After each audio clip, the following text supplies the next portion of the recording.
I'm about to forge a rune pendant. It has a similar design to the bind rune pendant I made recently, but on this pendant we will only have one rune, and it will be the Algis rune. I am starting with a iron bar that is measuring 20 millimeters wide and 5 millimeters thick. And first thing I'm gonna do is to create a shoulder at 4 centimeters. I'm gonna use the forge the bar and having the hammer half off the anvil.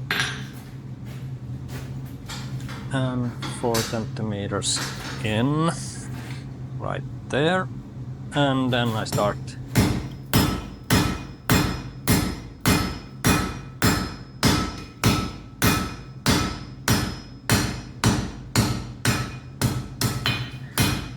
I'm saving a little bit there. What I like to do is to tilt the bar slightly and hammer at an angle like this, because this area is important for the pendant. So this is the top of the pendant and the engraving will be here. The reason I forge it this way is these are one of the pendants that I have been forging almost from the start. And when I was starting with blacksmithing, I wanted to, instead of using tongs, I wanted to work in a way so I could have the workpiece attached to its bar as long as possible, and that is good since it's more easy to control, but sometimes it might be less effective. But things don't always have to be effective. This way is easier and you can have it attached to the bar much longer. I'm pinning it.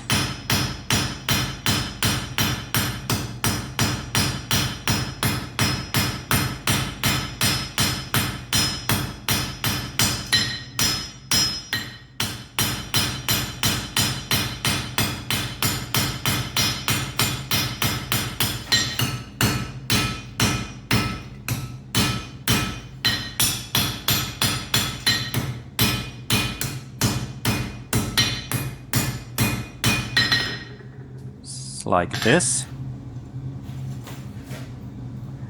I'm gonna leave these hammer marks on this pendant, and I straighten the sides. So what I'm gonna do here next is to create some grooves for the loop. I'm gonna use a guillotine tool.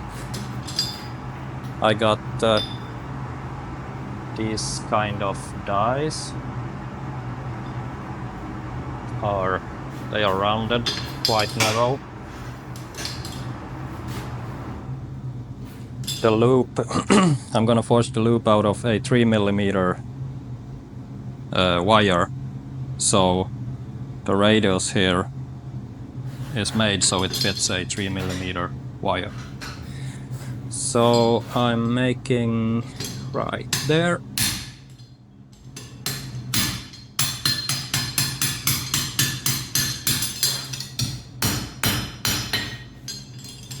Don't want to go too much, so it breaks. So now we have 2 grooves there, and the idea is to hold the loop in place. Next is to fix the bottom of this piece.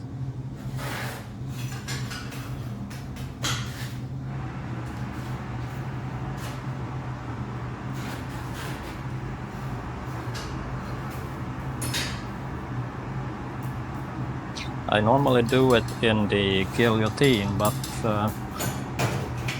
I can do it like this. It might be easier to see what you actually are doing. So I'm gonna cut off the end, so I'm having a softer mild steel plate under, so I don't hurt my chisel and anvil. And then I will have to see something like that. Oh.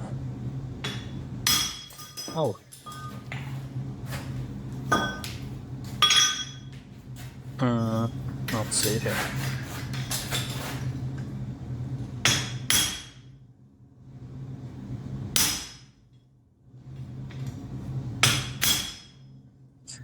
Something I like to do when cutting is I don't want these warm pieces, especially if you're working more people in the forge, to when you cut off it, there is a risk these will fly away and in the worst case set your workshop on fire. So what you can do is to leave like 5 millimeter or even less. You can cut all the way through, but leave a 5 millimeter and just cut half the way. Then you can of course only cut halfway through all the way, but then it will be more difficult to break off. So just leave a short piece there that will hold it together. Then you can go all the way through.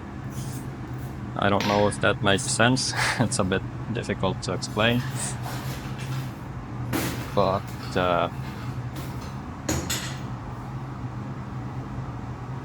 I want the end to be like symmetrical, a bit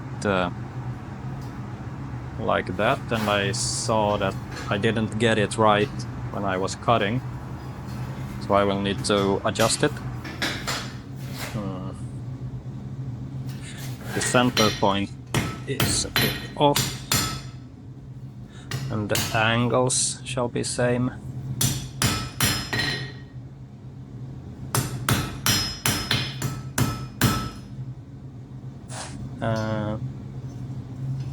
A little bit more right there.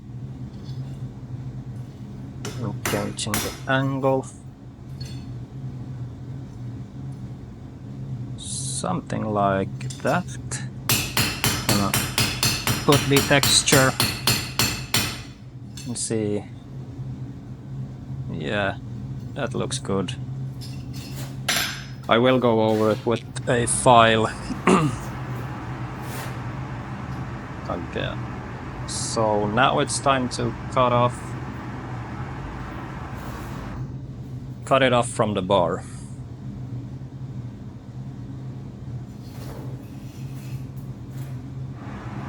And I need some tongs. I think these will do. And I simply use the guillotine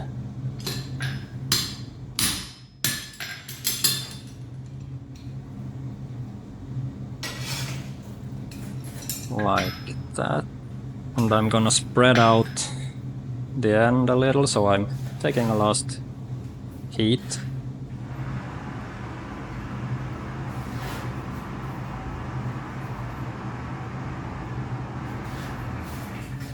Like this. I'm taking my peen.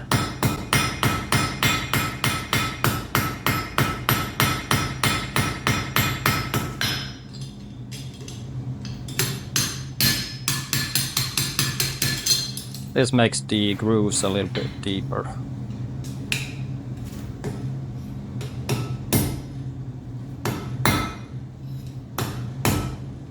Like that.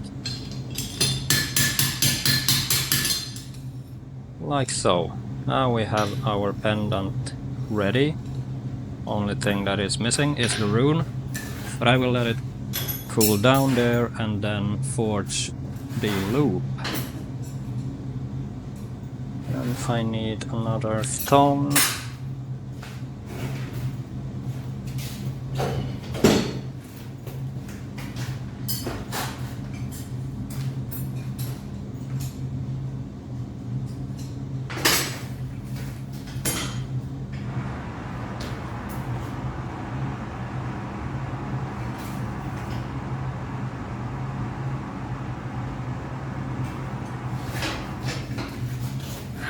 Making a taper. Have to be quick here when it's such thin material. Forging a loop or a scroll.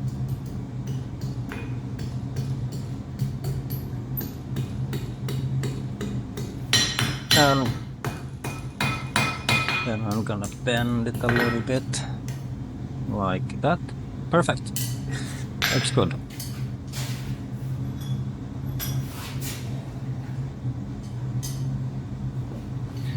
I'm gonna take some chisels and make the rune.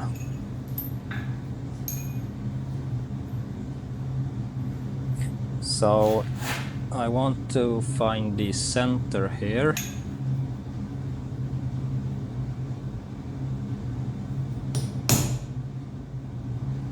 Looks good. Kind of only hitting with the corner of the chisel. Now I have to keep in mind that I might adjust the bottom a little bit.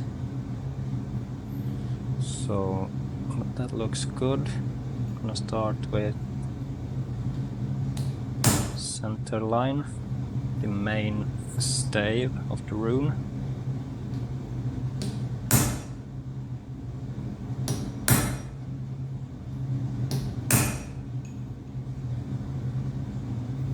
Looks good. And I can go a little bit deeper.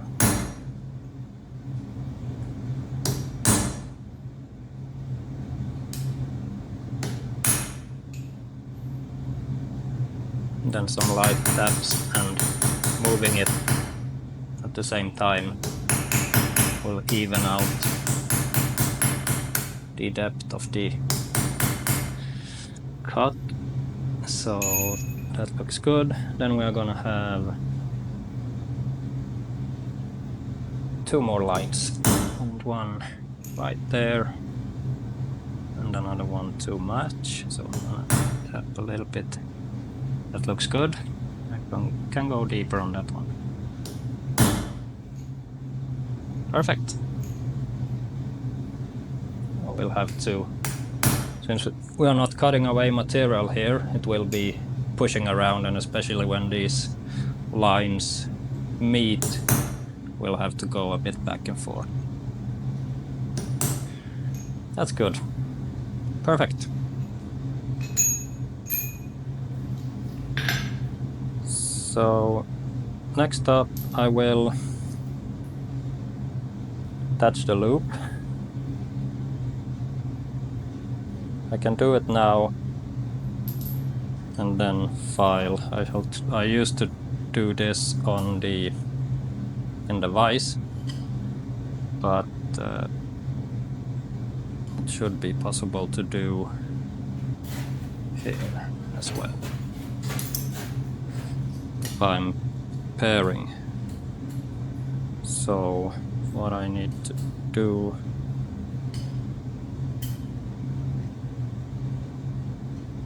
will that work? Practice first, then putting it like that, grabbing it and then bend it. Well, we'll try.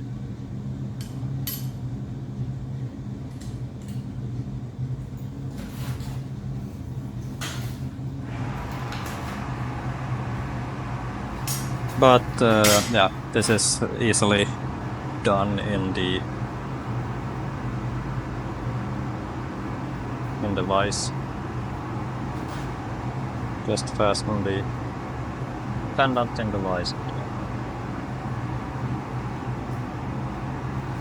But I'm having my vise a bit away from this, so I thought I wanted to show you the end results. So how did we, like that, and then grab it and then bend.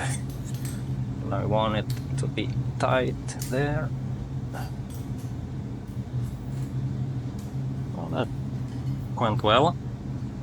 I will tighten it by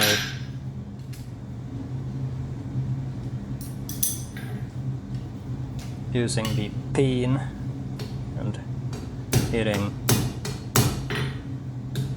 that, make it stay in place.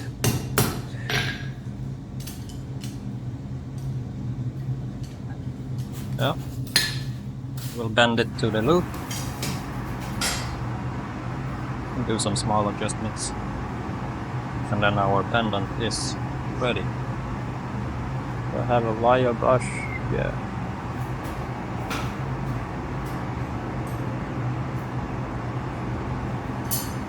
So like that. Oops. Then I'm gonna bend it into a loop.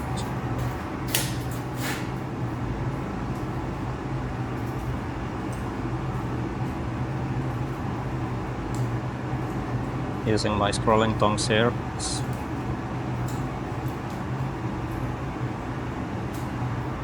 I have never tried forging this step, but I don't know if it is possible.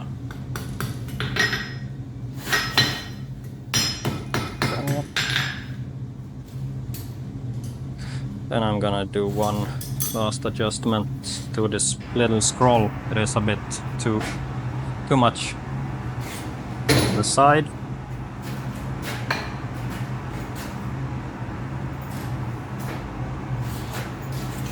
That I can do by simply taking my scrolling tongs and scrolling it a bit more. And there we have it. We can brush it clean and pull it off. Take a look at it.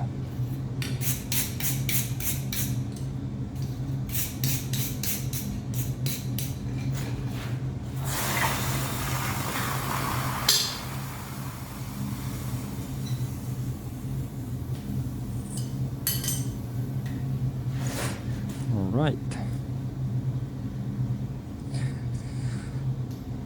So here we have our pendant.